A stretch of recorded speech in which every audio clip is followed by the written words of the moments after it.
नमस्कार. प्राध्यापक मांगले, जागर टाइम्समध्ये आपल्या सर्वांचं स्वागत.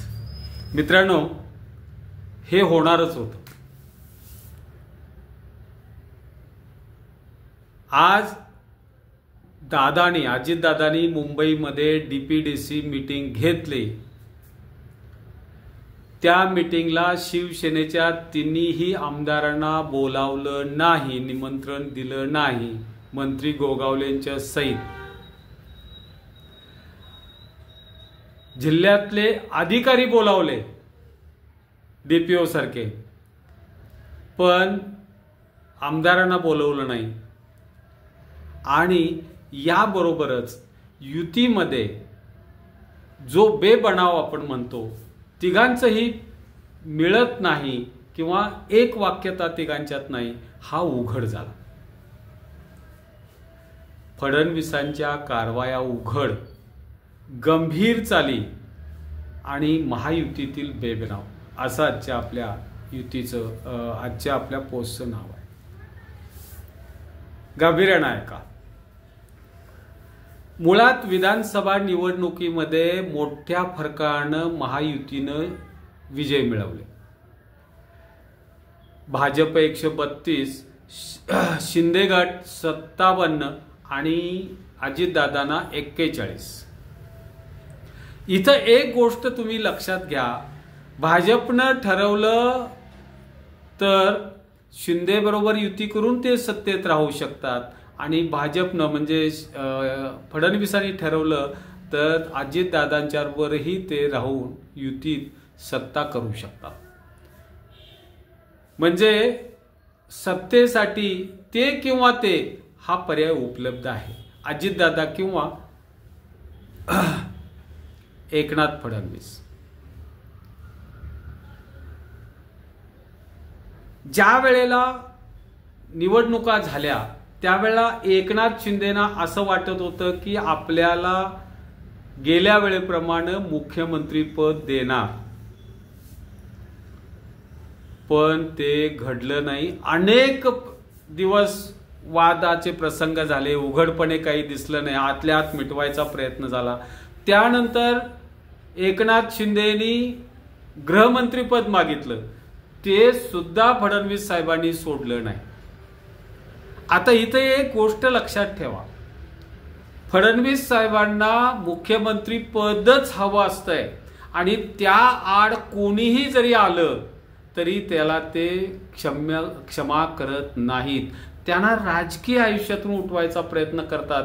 हे आपण याच्या आधी एकनाथ शिंदे त्यांच्याच पक्षाचे, पंकजा मुंडे त्यांच्याच पक्षाच्या, या दोघांच्या बाबतीत आपण हे चांगलं अनुभवलंय.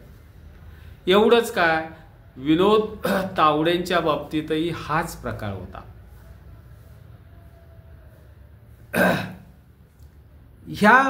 या अपेक्षेबरोबर एकनाथ शिंदेच्या फडणवीसांच्या डोक्यात एक कायमची गोष्ट रुतून गेली की हा आपल्याला आज ना उद्या सरपास करायचा प्रयत्न करणार. आता हे झालं, पण सगळ्यात महत्वाचं कसं, इतकं प्रचंड मोठं यश मिळवून देखील महायुतीला मंत्रीपद लवकर करता आलं नाही, मुख्यमंत्री लवकर ठरवता आला नाही, मंत्रीपद लवकर वाटता आली नाहीत. पालकमंत्रीपद आजही वादात आहेत. नाशिक आणि रायगडची पालकमंत्रीपद वादातच आहेत. हे सगळं वास्तव काय, आज ना उद्या हा प्रश्न सुटला असं बावनकुळेंनी नेहमी म्हणत राहायचं आणि फडणवीसांच्या चालीप्रमाणे विषय फक्त पुढं पुढं पुढं पुढं ढकलत ठेवायचा, निर्णय घ्यायचा नाही. आणि मग हे उघड कधी झालं तर आज ज्या वेळेला अजितदादांनी मुंबईमध्ये रायगड जिल्ह्याची DPDC घेतली आणि शिवसेनेच्या शिंदे गटाच्या कोणत्याही आमदार मंत्र्यांना निमंत्रण दिलं नाही, परस्पर मीटिंग घेतली आणि मग मुख्यमंत्री फडणवीस साहेबांच्या काही प्रमाणातील कारवाया ह्या उघड झाल्या. मी एक गोष्ट तुम्हाला सांगतो. मी मगाशी उल्लेख केला होता एकनाथ शिंदे साहेब आणि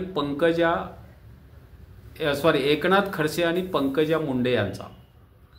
या दोघांनीही मुख्यमंत्री पदाची सुरुवातीला 2014ला अपेक्षा व्यक्त केली. आज दोघेही भारतीय जनता पार्टीत, एक तर एकनाथ खडसे आता बाहेरच घालवलं, आता मला घ्या म्हणत ते दारात उंबऱ्यात उभा आहेत भाजपच्या, आणि पंकजा मुंडेंचं सगळं महत्त्व संपवून टाकलं. ही परिस्थिती म्हणजे जर फडणवीसांना विरोध केला तर काय होऊ शकतं याचा दाखला हा दिला.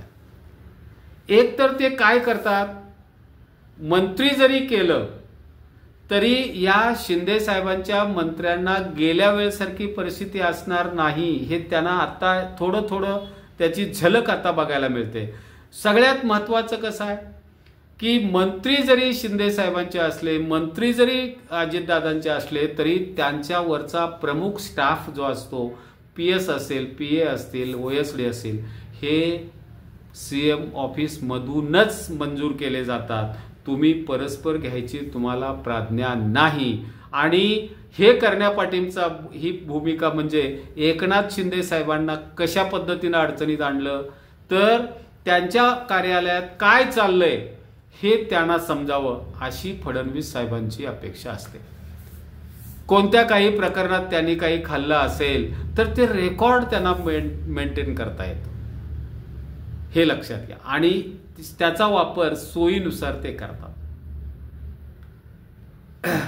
आपण काही मुद्दे बघू, म्हणजे फडणवीस साहेबांच्या चाली कशा आहेत अलीकडच्या एक महिन्याभरातल्या असं गृहीत धरा.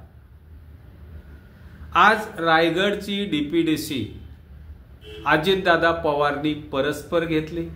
अध्यक्ष ते स्वतः होते. शिवसेनेच्या तिन्ही आमदारांना निमंत्रण दिलं नाही. महेंद्र दळवी म्हणतात आम्ही शिंदे साहेबांच्यावर चर्चा करू. आता ही जी घटना घडली, ही घटना देवेंद्र फडणवीस साहेबांना न सांगता झाली असेल असं वाटतं का तुम्हाला? कदापि नाही. दुसरी गोष्ट, प्रतापराव सरनाईकांना धक्का. एसट्या भाडे तत्वावर घेण्याची निविदा काढली होती. ही निविदाच साहेबांनी रद्द करून टाकली आणि प्रताप सरनाईकांना मोठा धक्का दिला. त्यांना समजलं पण नाही, परस्पर करून टाकलं. ST महामंडळाच्या अध्यक्षपदी प्रशासकीय अधिकारी बसवला आणि प्रताप सरनाईकांना माहिती सुद्धा दिली नाही. मोठा धक्का मानला जातो. कशी चाल आहे बघा. पुढचा मुद्दा सांगतो मी. आपत्ती व्यवस्थापन समितीमध्ये एकनाथ शिंदे साहेब आउट आणि अजितदादा इन अशा पद्धतीचा निर्णय घेतला. पुढचा मुद्दा सांगतोय 6वा.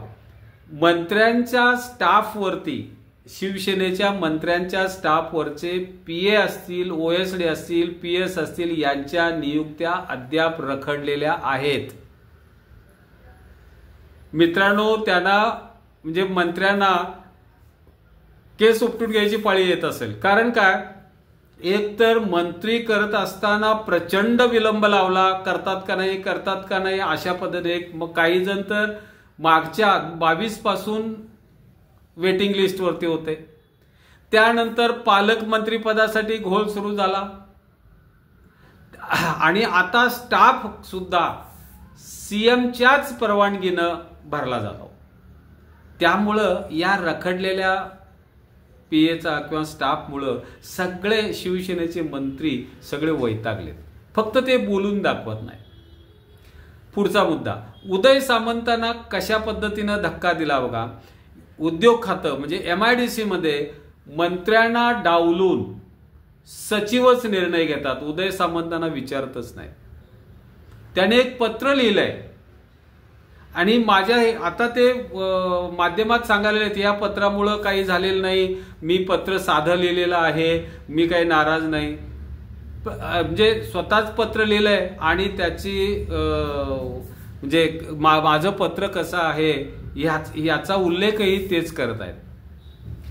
उद्योग खात्यात सगळे अधिकारी आणि सचिव लेवलचे यांनाच प्रमुख केले, तेच निर्णय उदय सामंतांना डावलून घेत आहेत. पुढचा मुद्दा बघा. हा मुद्दा आता जर एकनाथ शिंदे साहेबांना मुख्यमंत्रीपद दिलं नाही, गृहमंत्रीपद त्यांच्या इच्छेचं दिलं नाही, त्यांच्या बऱ्याच जणांना पालकमंत्रीपद दिलेलं नाही, त्यांच्या मंत्र्यांच्या स्टाफ म्हणजे मंत्र्यांचे स्टाफ अजून मंजूर केलेले नाहीत, तेही मंजूर करायचे अधिकार आपल्याकडे ठेवलेत. आणि आता शेवटचं काय केलंय, आनंद शिधा आणि लाडक्या भाऊ योजना ह्या ज्या एकनाथ शिंदेच्या योजना समजल्या जातो या बंद करणार असं स्पष्टपणे सांगितलं. मित्रांनो, एकनाथ शिंदे आणि देवेंद्र फडणवीस यांच्यातील दरी वाढत आहे का? त्यातच आता आणखी एक आज गंमत काय झाली की शरद पवार साहेब, राष्ट्रवादी शरद पवार गटाचे प्रमुख यांची आणि एकनाथ शिंदे साहेब दिल्लीमध्ये त्यांची बैठक होत आहे. ते एकच येत आहेत कार्यक्रमाच्या निमित्तानं. मित्रांनो, एक गोष्ट सांगतो, म्हणजे याच्यातून आणखी नाराजी, कारण शरद पवार आणि फडणवीस साहेब यांचं जमायचं प्रश्नच येत नाही आणि त्यांच्याच बरोबर एकनाथ शिंदे साहेबांचा त्यांच्या हस्ते सत्कार होणार आहे, शरद पवारांच्या हस्ते, ही गोष्टही त्याहून खटकणार. अनेक जण म्हणतात काय म्हणतात बघा, मी तुम्हाला सांगतो.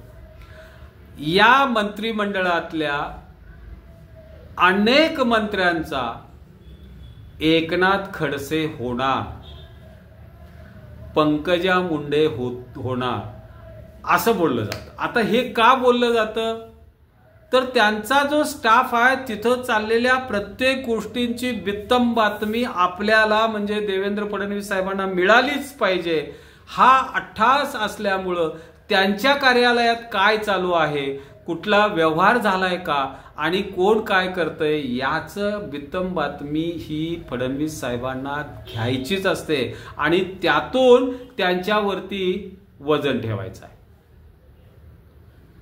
जर ते काही विरोध उद्या करू लागले तर खडसे साहेबांच्या सारखं त्यांना बाहेरचा रस्ता दाखवायचा आहे. लक्षात आलं का? म्हणजे ह्या सगळ्या ज्या कारवाया आहेत, फडणवीस साहेबांच्या कारवाया आता उघड होत आहेत. ह्या सगळ्या चाली गंभीर आहेत बरं का, आणि त्यामुळं वस्तुतः युतीमध्ये बेबनाव आहे, फक्त तो उघड होत नाही. पण आजच्या या ह्याच्यानं हा बऱ्यापैकी उघड झाला. नमस्कार. माझ्या या पोस्टवरती आपण आवर्जून कमेंट करा, लाईक आणि शेअर करून सबस्क्राईब करा. धन्यवाद.